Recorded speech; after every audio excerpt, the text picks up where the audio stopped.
We got one more segment left for this week on Bang the Book Radio. That is this week's version of the Odds Report with Brent from DSI Sportsbook. Only one game on the college side here this weekend. That is Army-Navy. So touched on that. Also talked about the bowl process, managing risk over a long period of time, all that type of stuff, and then looked at a lot of sharp action here in the NFL for Week 14. So here is this week's version of the Odds Report with Brent from DSI Sportsbook. All right, I'm joined now by Brent from DSI Sportsbook. He's the head risk manager down there in Costa Rica for this week's version of the Odds Report. Brent, how's it going today, man? Wonderfully well. It's down here, you get in the kind of the spirit of Christmas kind of kicks around December for most places, and down here it's kind of when summer just kind of kicks in. So it's balmy and very warm, nice and hot down here. Not great to be indoors, but probably better than being up where you are. Oh, I guarantee you it's better than being up where I am. So do people decorate palm trees down there then instead? Not actually, it's funny because I saw one place was advertising the side of the road. It was like a big deal that it was Canadian Christmas trees that they had here. Now I don't know, I don't know. I don't think they came from Canada. Maybe they took some seeds or something like that. But I thought that was kind of funny. Like people who pay a little bit extra because, or have more interest because it was a Canadian Christmas tree and not from anywhere else. Well, it's got fresh Canadian maple syrup and a Tim Hortons gift card hanging from it, right?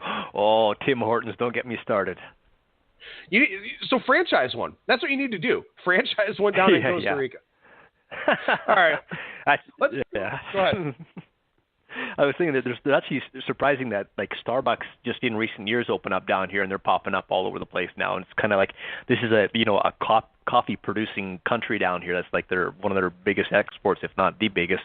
And just for people to spend $5 or whatever it is on a cup of coffee that says Starbucks on it versus the local stuff, just kind of I don't know. I laugh. I thought the biggest export was offshore sports books. I'm surprised to hear that coffee is so popular. Yeah, no, coffee's big. You get bananas and pineapple and stuff like that, but I think coffee's number one, yeah.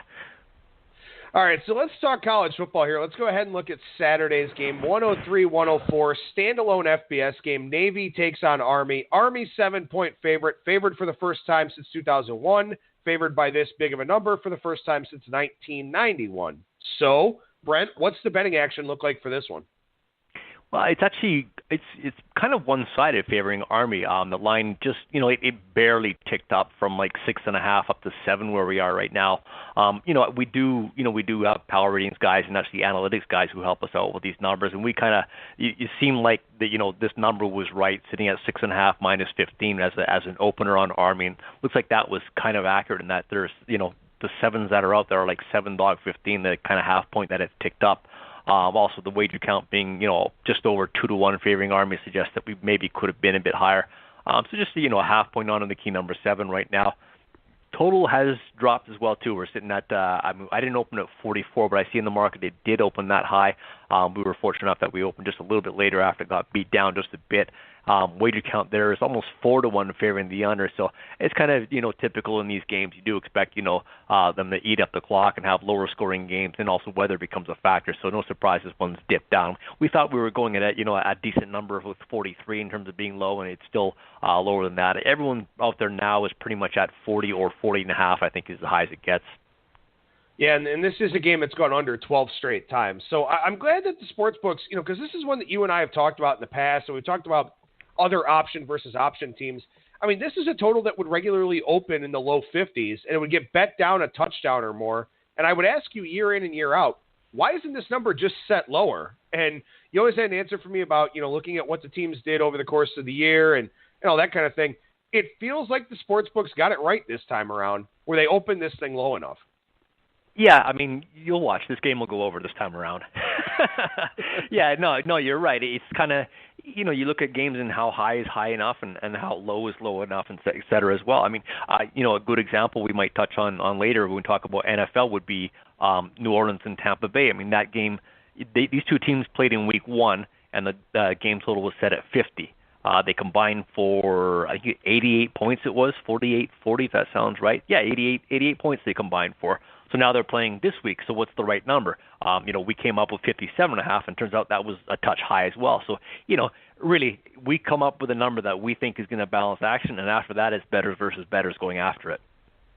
Well, and of course, too, you look at a game like that, for example, 30-mile-per-hour wind gusts, heavy rain. So that's probably the reason why you're seeing under money more than anything. And that's something that, at this time of the year, too, not to go off on a tangent, and I'm sure we can talk about this a little bit more in subsequent NFL weeks, but, you're putting these numbers up. In some cases, you have look-ahead lines, maybe, Friday or Saturday for the next week in the NFL. You're putting them up Sunday night after the games are played.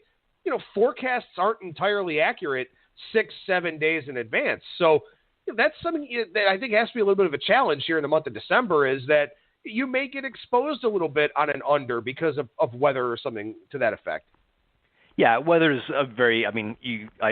We always joke about how being a weatherman is probably one of the best jobs in the world, because you really only have to be half right half the time. It's one of the easier jobs there is to hold on to, I would think.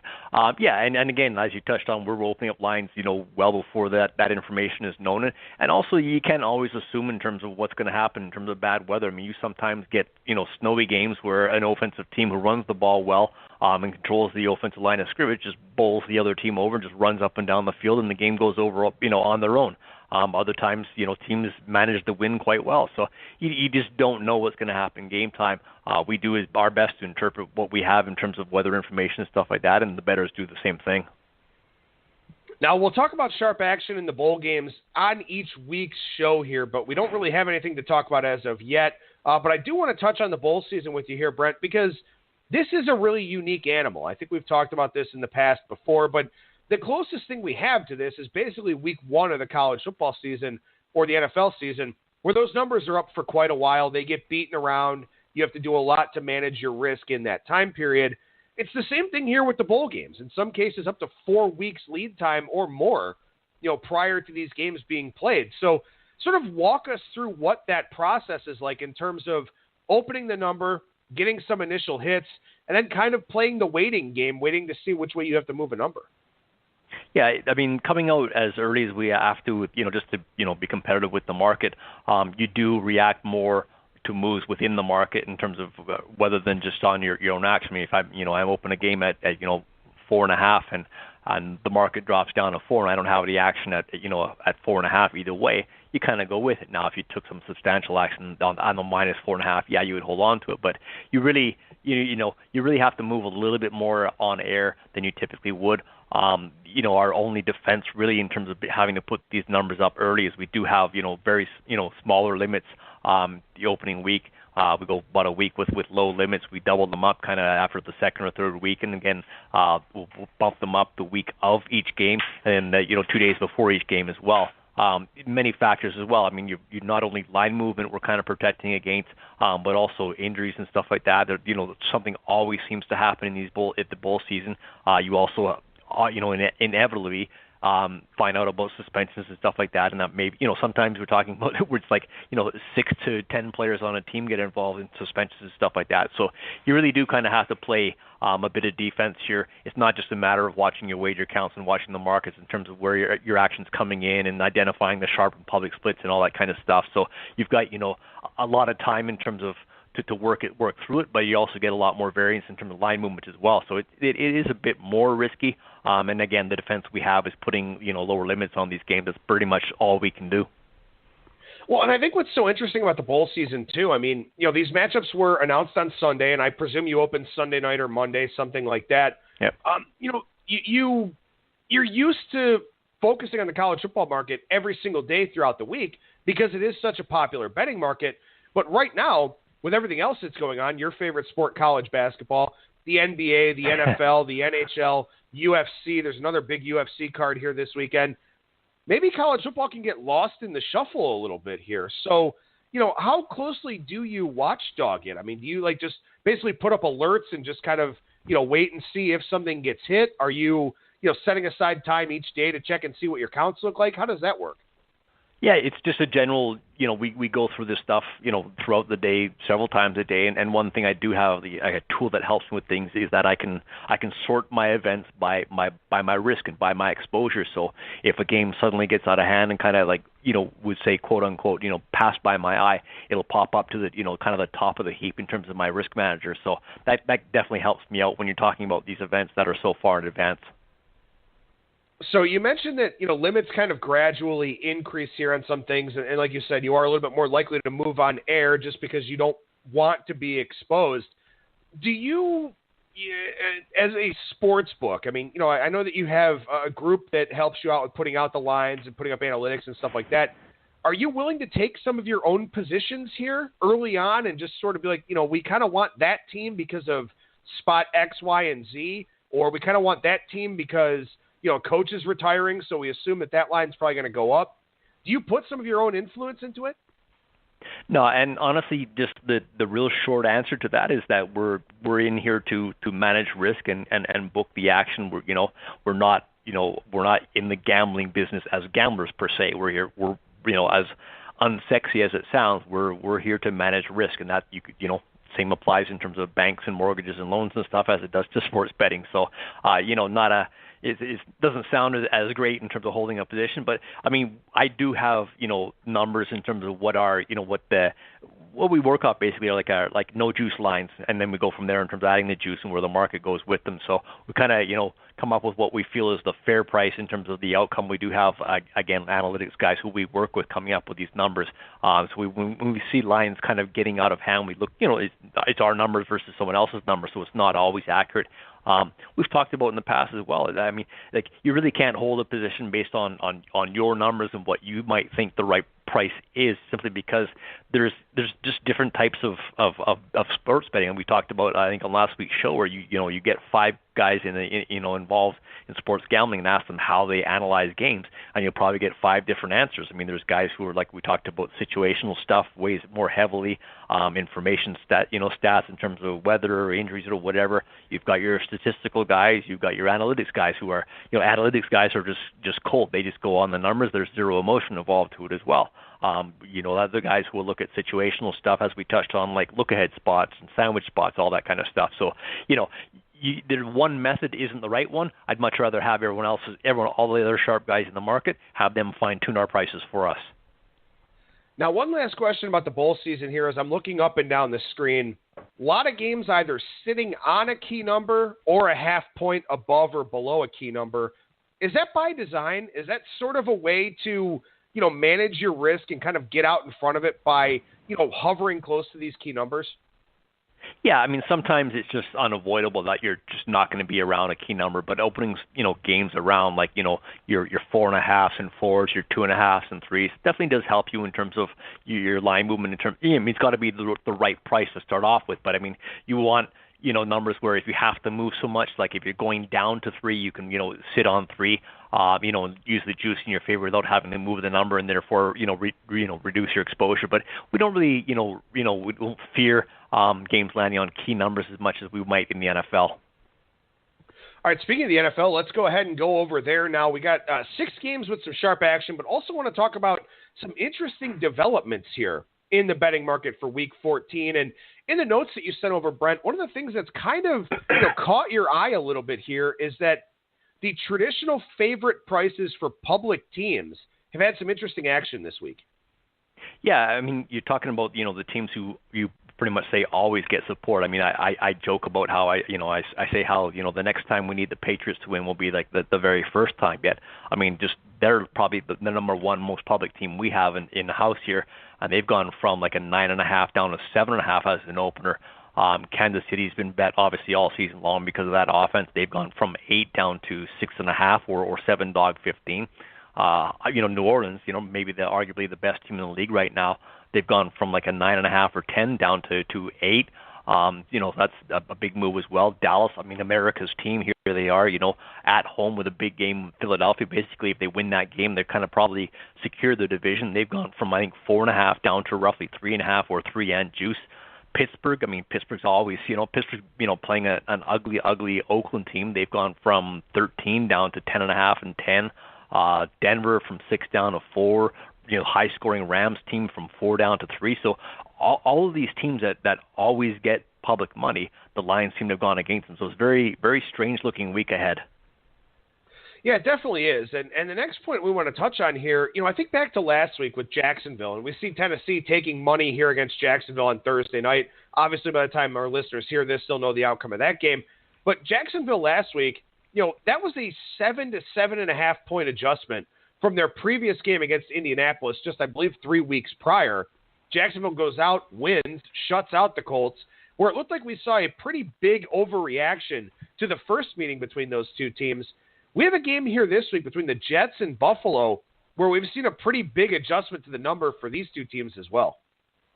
Yeah, I mean, it's sometimes you just kind of like it's tough to explain some of these moves because it's just a massive move. If you look at how these this line was when these two teams played, I think it was what they had a bye week or whatever it was, so like probably 4 weeks ago. Buffalo played at the Jets, and I believe the Jets were a 7-point favorite there, and now they're going to, again, we generally just take the general assumption that home field is worth 3 points in the NFL. Now it may be slightly more, slightly less than that, depending on the location. We talked about the Rams Kansas City game where maybe that was the home field of the Rams was valued slightly less than the full 3 points. But just as a general rule, let's call it 3 points. So I mean, on a neutral field, you're talking about the Jets being a 4-point favorite when they were a 7-point favorite at home. Now they got throttled, of course, by Buffalo 41-10 in that home spot. Now they're going to Buffalo, and Buffalo's the favorite in this game by 3 or 3 minus 120. So you're talking about that game being a pick on a neutral field, like basically a 4-point move on this game than they played just 4 weeks ago. Now, I mean, Buffalo, there's been some personnel changes. Buffalo cut ties with Benjamin. I don't know if that's addition by subtraction. Darnold looks like he's going to be the quarterback for the Jets, but I mean, this is the first time all season long that Buffalo's been favored, which is just, I mean, yes, they did crush the Jets last time around, but it's like the Jets are obviously going to play better than they did that time around. So it's just like a big move, I think, to have the Jets as a massive 7-touchdown favorite at home, and then flip that now in Buffalo and have the Buffalo favored by 3 minus 120. So just a bit of a surprising move, I think, and just kind of interesting how the lines move that many points in 4 short weeks. Yeah, it really is. And, I mean, look, is it justified? I don't know. I guess we're going to find out. Sam Darnold coming back for the Jets, you would think that helps. Right. But yeah, I mean, how good is Buffalo? I mean, Buffalo's a 4-8 team, and they're 2-3 at home. Jets are 3-9. You look at points differential, which I know it doesn't hold much water, but I mean, Buffalo's a net minus 15. Jets are net minus 64. It's like I don't know. This one surprises me. Well, and you think about it, too. I mean, when and I get it, Alex Smith is out, and I get it, Colt McCoy is out, and it's everybody's favorite punching bag, Mark Sanchez now. But the Redskins were a 1-point favorite at New York, or at the Meadowlands against the Giants on October 28th. Here this week, the Giants are laying up to 4 in Washington. So, that's an adjustment based on the quarterback position, but at the same time, is Alex Smith really worth that much to the line? Is the drop from Colt McCoy to Mark Sanchez worth that much to the line? These are always interesting things to look at. Yeah, I mean, that game in particular, I just, my own notes on that game, I basically have one note, and it says ugly. I mean, yes.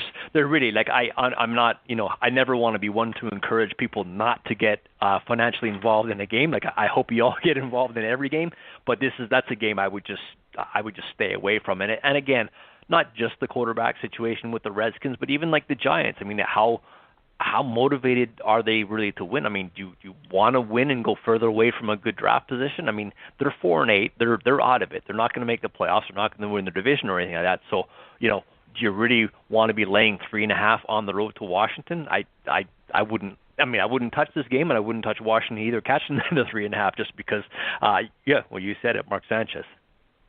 Well, and here's the thing about Week 14 that's pretty interesting. We've seen a lot of big numbers this year. And, I mean, depending on how Oakland looks here, I think there was a chance that they'd be a 20-point dog when they went to Kansas City here in a couple weeks' time. Maybe that won't be the case now, although if you flip home field, as we mentioned a little bit earlier in the segment, it would have been about Kansas City minus 20.5, minus 21 at home. We'll see if that winds up holding true. But we've seen some big numbers here in the NFL this season. The two biggest numbers we have this week, the Chargers, number 126 in the rotation order, and Pittsburgh, number 131. Chargers a 14-point favorite. Pittsburgh anywhere from 10 to 11 out there in the marketplace, and they're both in brutal spots. Yeah, and that's the one thing like we talked about before. How do you it's tough to really qualify and these positions that these teams are in, and it's something that I encourage public bettors definitely to delve into, is to look into these situational spots. Schedule spots always come into play. Like you talk NBA or NHL, you get schedule spots all the time, and those teams play so many games, and especially NHL, it's a very physical game. So when you're talking about playing, 4 games in 6 nights or 3 and 4 nights, these things come into play. Now, when it comes to the NFL, it's not so much in terms of the number of games you play. Now, there are teams coming off a short week. Both the Chargers and the Steelers this week are coming off short weeks. They played that thriller the other night, which was great for the books, I'll mention. But now you've got them both. Both these teams really, really need to win in terms of their positioning and stuff like that, whether it's for the division. The Chargers have the big game with Kansas City coming up. Pittsburgh got Baltimore breathing down their neck as well. So these are real big games. Also, Pittsburgh, they've now lost 2 in a row. I mean, they really need to get a big win.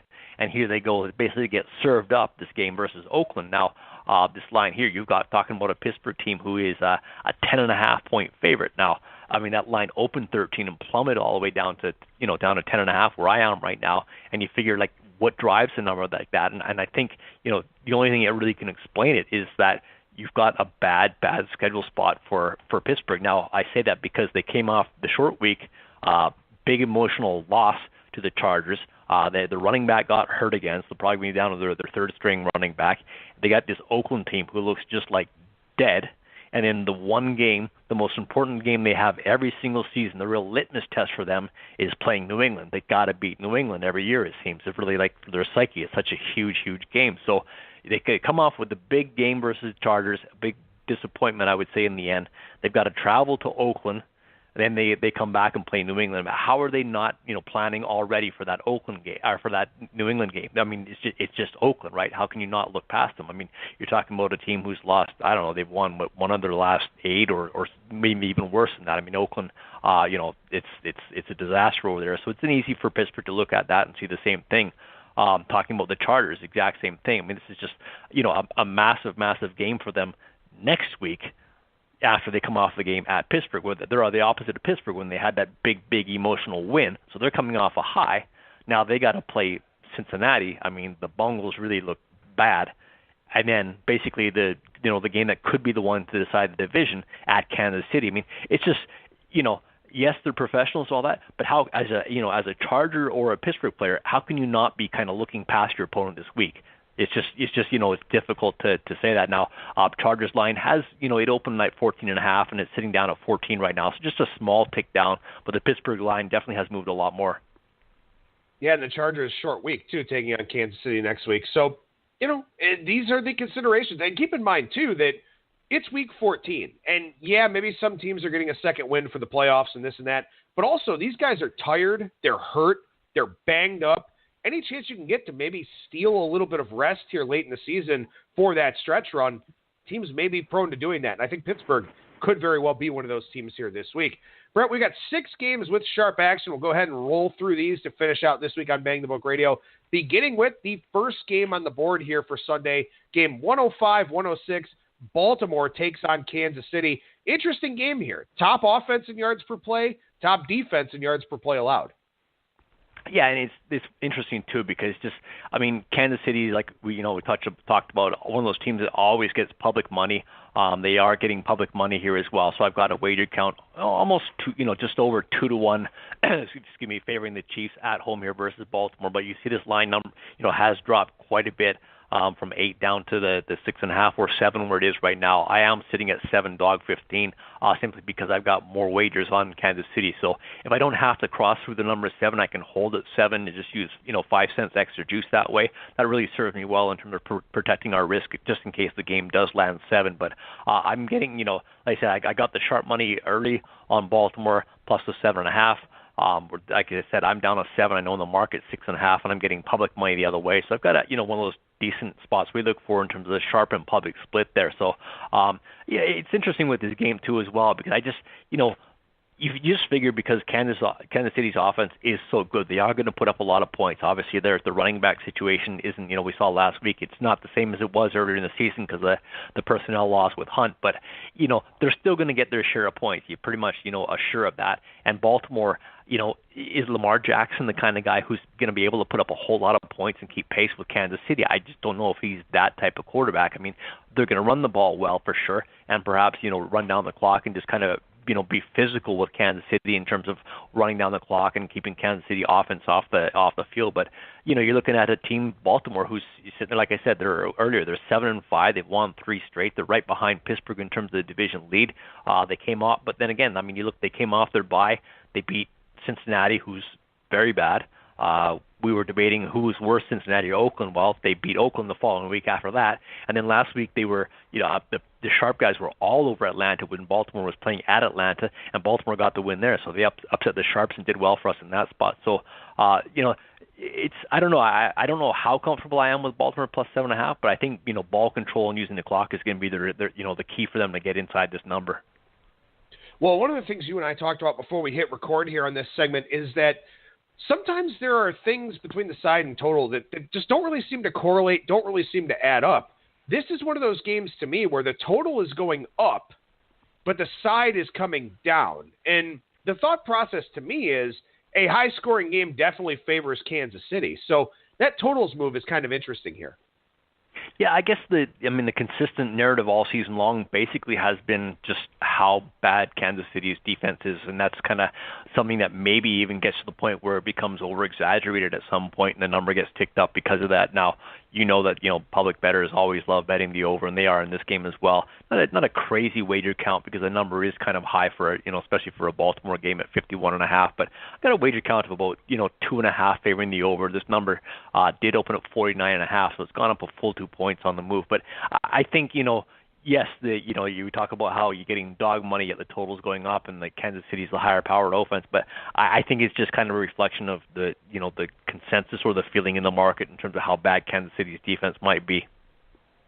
Yeah, and this was a game early totals movement going up. Now we're seeing a little bit of buyback coming back down, and as I mentioned, I think earlier on the show here this week, a total of 51.5 or higher will be the highest total in Baltimore Ravens history, dating back to 1996 when Art Modell stole the team from Cleveland. No, I'm not upset or anything still. But this would be the highest stole. Yes, completely took them away from the city of Cleveland. But this would be the highest total ever in Baltimore Ravens history. So keep that in mind, as this is one of those outlier games that we touched on yesterday with Brad Powers. How about game 109-110? Carolina and Cleveland. We've got some sharp action on the side for this one. Yeah, I mean, Cleveland all season long have been like a public team. We talked about previously how season after season, and Cleveland has been one of the sharp teams that sharp bettors have been behind because they've been so bad. So they're basically always undervalued. The Patriots have been the team that sharp bettors always go against because they're always overvalued. Now, the public has got behind Cleveland this season pretty much as well. And I'm just a bit surprised to find that I've got, a wager count slightly favoring Carolina. I just kind of expected that I was going to get more public money on Cleveland being a small home dog in this spot, and it just kind of hasn't come. My wager count is almost dead even on this game. I did take sharp action on this game, and that came on Carolina at a pick. So, the surprising thing for me is it's easy to make a case why, if you're a public bettor, you should be jumping behind Cleveland. I mean, they did win 2 of their last 3. Cleveland was a sharp play last week on the road at Houston. Now, they didn't get the money, but they were a sharp play. And now I got sharp money the other way with Carolina. And you're talking about Carolina, who's lost 4 straight games, and they seem like a bit of a mess. But I mean, it's just, I don't know. I thought this was going to be one of those games where a pick'em was going to be the right spot, and I probably wouldn't get much sharp money involved, either way. But lo and behold, I got sharp money on Carolina, and I think it might be a reflection of where they are in terms of the standings. I mean, it's sad to say that at 6-6, Carolina still has life. I mean, looking at division leaders, you've got Dallas at 7-5, Eagles and the Redskins are 6-6, Chicago's 8-4, Minnesota's 6-5-1. New Orleans is running away with their division. Then you've got Carolina right behind them, and then the Rams at 11-1, and Seahawks who have won 3 in a row, sitting at 7-5. So this could be kind of like the game, I guess. Maybe they're looking at a motivational factor in terms of this is Carolina's season right here. They got to win this game, and they got a shot. They lose it, and they're done. But sharp money on Carolina, like I said, at the pick. I'm up to 1.5 right now. My count pretty much dead even. Well, I'm pretty happy for Aaron Rodgers here in game 111-112. Finally gets rid of Mike McCarthy. It's been a long time coming there for Packers fans. Hopefully they're as happy about it as their quarterback is. Probably not a surprise, therefore, to see what's going on here with this Falcons-Packers matchup. Yeah, and again, it's always unfortunate I talk about when I got sharp money going on the over of a game, because a game, especially these two teams in terms of Atlanta and Green Bay, the typical public bettors going over on this game, and I got sharp money on the over this one as well. So over 48 is where I took sharp money on this one. I'm up to 50.5 right now. Wager count shockingly all one-sided towards the over, almost 4-1 favoring the over as well. So. The only thing that might save us in terms of getting something back is all of a sudden we hear about weather. We talked about that earlier. Maybe something will happen in Green Bay. That maybe the weather will impact this total. But, you're talking about Atlanta, who they really, they started the season. They just had such a bad spot in terms of all the injuries and stuff like that, and that's carried over. Their defense isn't giving up as many points as they were earlier in the season, but they have lost 4 straight games. They're pretty much done.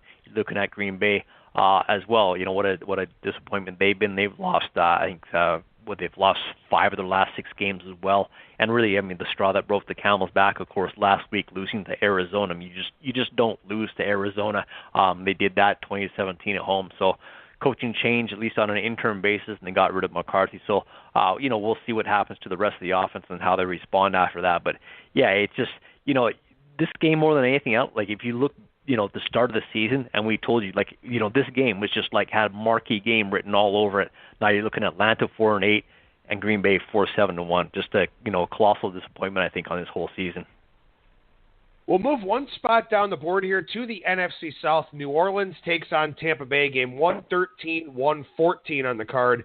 The total getting some interest here, and I think that we kind of let the cat out of the bag a little bit earlier on in the show.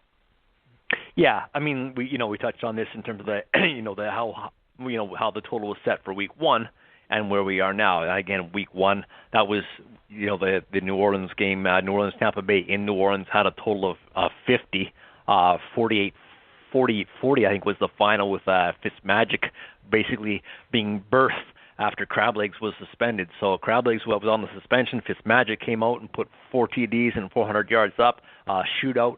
88, was your total. So what do you open this game up? Well, we went full 7.5 points higher than the week 1 opener at 57.5. Of course, we get bet under. So here we are with sharp money on the under this game. 57.5 is where it took sharp action. We're 2 points below that right now at 55.5. So you obviously have to make adjustments in terms of how they've played previously. And again, Tampa Bay's defense has consistently been giving up a whole lot of points. But even as you saw last week and the previous weeks with Crablegs back at quarterback, he's done quite well for the team. They've rattled off a couple wins last week at Carolina. So that offense looks like it can score a whole lot of points. Their defense has played actually half decent last couple of weeks now. It was Carolina who they held 17 points. The week before that, they held San Francisco's lowly offense to 9 points. So, maybe a bit exaggerated. Maybe we could have adjusted the number a little bit lower. And, of course, New Orleans comes off that game last week where they lost 13-10. So maybe we just kind of overreacted to the opening number based on the week one result. Well, like I mentioned here, it looks like a pretty bad forecast for this game. Winds up in the 30-mile-per-hour range, a lot of rain as well. So, it'll be pretty interesting to see what Tampa Bay does offensively, because they cannot run the football. Will they force the pass? We'll have to wait and find out for Sunday's game. So we'll take a move down here on the board, a pretty big jump game, 127-128, Detroit and Arizona. Like you say, Brent, you don't pick these games. We just talk about the ones that have sharp action, because this is not a particularly good game. Yeah, there's a complaint box at the door. You can put your suggestions in there. Yeah, it is. It's not like that. I looked. I talked about earlier how the Giants-Washington game is just probably one of the ugliest games on the board. You could argue the Jets and Buffalo might be as well, but this one's right up there with them as well. Detroit on the road at Arizona. And, Arizona, I mean, they've shown, a little bit of life. They did get the win last week, beating Green Bay in Green Bay. But, I mean, since they made the changes with their offensive coordinator and stuff like that, I think the Cardinals offense has been a little bit better. They kind of bit of a dedication, I guess you want to call it, to Johnson and running the ball and trying to get the ball to Fitzgerald, I guess, as much as possible. So they've been okay, and they came up with that that game where they hung tough with Kansas City for much of that game, losing 26-14 at KC. They lost by lowly Oakland, and then after that by 2 points, and then they got blew out by the Chargers and off that win. So kind of a bit of a tough team to figure out, and I guess you could say the same thing about the Lions. I mean, they've also been a disappointment this season, and that offense, Stafford's just having a very un-Stafford type season, but I do have sharp money on the Lions in this one. It came -2. We're up to $3.15 on this one right now. So it seems like market wide, everyone's getting behind the Lions. I don't have a ton of public money behind it. I've got just a slight wager count favoring the Lions. So you're basically pretty much even in terms of where the public bettors are going. But sharp money came in early on Detroit -2. One more game here for this week's version of the odds report. We go to game 129-130, Philadelphia and Dallas. Before we get to the sharp action, which is on the total for this game, I have to say, when I took a look back at the card here for Sunday, and I saw this line sitting at 3.5, I was pretty surprised. It feels like it's a little bit of a short number. What do you think? Well, I mean, this number did open at 4, and it got slightly bet down. Now, I don't know, if somewhere out in the market, someone grabbed Philadelphia right away. 3.5 seems like the right number to me. I think it's going to be the number, and I think it's just, it's such a big game for both these teams right now, and I say that because Dallas has won 4 straight, and they're 7-5 at the top of the division, and the Eagles kind of maybe quietly have won a couple of games in a row, and they're 6-6. I mean, the division is it's a bit of a mess. You almost kind of feel bad for Washington in terms of everything that's happened to them with the quarterback situation, losing their quarterback, of course, and losing their backup quarterback as well. So just bad, for the Redskins, even though they are sitting right there, the same as Philadelphia at 6-6. But I don't want to say you write the Redskins off, but it's 3 losses in a row. You pretty much that's pretty much a reality. Eagles now have they've won a couple games in a row in the division. They beat the Giants. Yes, the Giants. Then they beat Washington as well last week as well. So 2 wins, but not big wins nonetheless. But this is a team that went to the Super Bowl last year, so I think there's still a lot of respect for the Eagles in this one. I thought the line might be a little bit higher. I thought 4 was at least a good number. I did expect it to be a bit higher. And really, I think, too, the magnitude of this game kind of reflected in how solid the number hasn't got bet around much. A slight wager count favoring Dallas, but not a whole lot. You look at Dallas, after this game, they go at Indianapolis, home to Tampa Bay. Yeah, Tampa Bay is a dangerous team. And then they're at the Giants. So you figure they should beat the Giants, and they should beat Tampa Bay at home, and Indy might be a tough game. Whereas Philadelphia, they're at the Rams. They're at home to Houston. So those are 2 tough games, probably going to lose to the Rams, just probably. And then they finish up with a game at Washington. So that's a game they should win as well. So this game, I think, really comes, the division could be settled by this game right here. So it's a massive game, and I think it's going to be a playoff kind of feel to it for sure. And again, Philadelphia, like I said, they look so bad, but they're, all season long, but they're really right there. Dallas, I've never been, a Dallas fan per se. I'm not, against Dallas at all, but you really don't become much of a fan when you sit on this side of the counter for long enough. But I mean, the trade for Cooper really seems to have worked out for them. You look at the win they had last week against New Orleans, which is a massive win. Prescott I think he was like 24 out of 28 or something like that. Elliott running the ball did what he does. Cooper, put up solid numbers a game, and they've got a really good defense. So it's a big game here. I think it's probably going to decide the division, and home field is just huge in these things with Dallas at 5-1. So the 3.5, I think is a solid number. I do see that some books are like 3 minus 130, or you get some 3.5 dog 15, dog 20. I'm sitting at 3.5 dog 15 off from the initial blip of 4. Well, and I think the total is interesting here as well because, you've got Philadelphia and Dallas here who, Dallas coming off that game against the Saints where they shut down that New Orleans offense. Philadelphia kind of an underachiever offensively here as well. So I think this is a total that's going to be pretty attractive and pretty interesting here as we get closer to kickoff. Yeah, I mean that was, we talked about, that was where the where sharp money came in on this game. It has gone from 43 up to the 44 where we are right now. And again, it's interesting because you look at Dallas and you know that win last week against the Saints. I mean, it was just a great all-around game by them. 13-10 final, obviously went way under the total. So you're like, okay, you kind of expect a lower number, and 43 we thought was going to be a typical NFC East kind of smash mouth game and have a nice low number, and that's going to work out for us. But sharp money came on this one on the over, so we're up to 44 right now. And again, public money on the over, no surprise, but the sharp money went the same way, so that's never a good spot for us now. If you kind of reflect back to, I guess, 4 weeks ago when these two teams played, it was a 27-20 final. So Dallas got the win in that game. So maybe we're a bit low based on that last game, but also based on the way that Dallas played last week, you kind of thought that maybe defensively they were going to get the support in terms of setting the number. And I don't know. I thought it was going to be a smash mouth kind of game, and the total was it was an accurate number. I thought 43.5 or 43 was going to be good for us, but obviously the sharps thought otherwise. Brent, the head risk manager down at DSI Sportsbook, joining us here for this week's version of the Odds Report. Appreciate your time as always, sir. Thank you so much for joining us, and we'll talk to you again next week. Thanks for having me on, Adam. Appreciate it.